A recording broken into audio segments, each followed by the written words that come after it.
দেখো শীতে মোটামুটি সব সবজি এখানে আছে। শিম, বরবটি, কুমড়ো, বেগুন, মূলো সব আছে। আর এখানে আছে পালং শাক। আর নিয়েছি ধনেপাতা এই দিয়ে, আর বড়ি। শীতে মোটামুটি সব সবজি আছে দেখো। বরবটি, শিম, বেগুন, কুমড়ো, মূলো, আলু সব আছে। আলু তো সবসময়তেই পাওয়া যায়। আর হচ্ছে পালং শাক। পালং শাকের সবজি করবো আজকে। কী দিয়ে করবো দেখাচ্ছি। এটা নিয়ে নিয়েছি, আর ধনেপাতাও দেবো। আর তোমার আর হচ্ছে বড়ি ভেজে রেখেছি।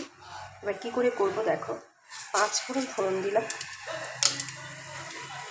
আর শুকনো লঙ্কা ফোড়ন দেবো, তেজপাতা ফোড়ন দিয়ে এটা একটু ভাজা ভাজা যখন হবে সবজিটা ছেড়ে দেবো।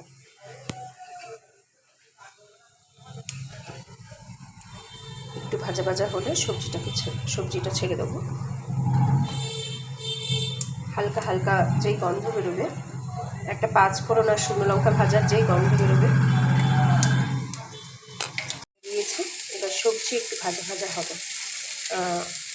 তারপর এটা প্রবাবলি ভাজা হয়ে গেছে, অনেকটা ভাজা ভাজা হয়ে গেছে। এবার পালং শাক দিয়ে দেবো। পালং শাক কাটার মধ্যে আমি অলরেডি নুন, হলুদ, লঙ্কা গুঁড়ো দিয়ে দিয়েছি। একবারে চাপিয়ে দেবো। এবার শাক একদম উঁচু উঁচু হয়ে গেছে, একটু পরেই কমে যাবে। আমি ঢাকা দিয়ে দিলাম, একটু পরেই কমে যাবে।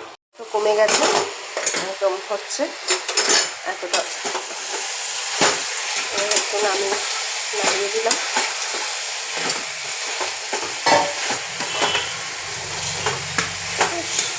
সবজি সেদ্ধ হয়ে গেলেই শীতকালে এটা ভীষণ ভালো লাগে। কিচ্ছু না, খালি 5 ফোড়ন আর শুকনো লঙ্কা ফোড়ন দিয়ে এত সুন্দর একটা সবজি। আর এদিকে আমি আবার বড়িগুলোকে এরকম ভেঙে নিয়েছি। আচ্ছা, আমার পালং শাক। এবার ওপর দিয়ে একটু বড়ি ছিটিয়ে দিলাম, আর দেবো ধনেপাতা। এইভাবে পালং শাকের তরকারি এত ভালো লাগে, ভীষণ ভালো লাগে আমার এই পালং শাকের চচ্চড়ি। অনেকেই এরকম হয়তো করো, যে করো না সে করে বলবে কেমন হলো ব্যাপারটা। জমজমাটি একদম। পালং শাক রেডি। দেখো, আগে দেখনদারি পরে গুণবিচারি। দেখতেও দারুণ হয়েছে, খেতে তো দারুণ হবেই।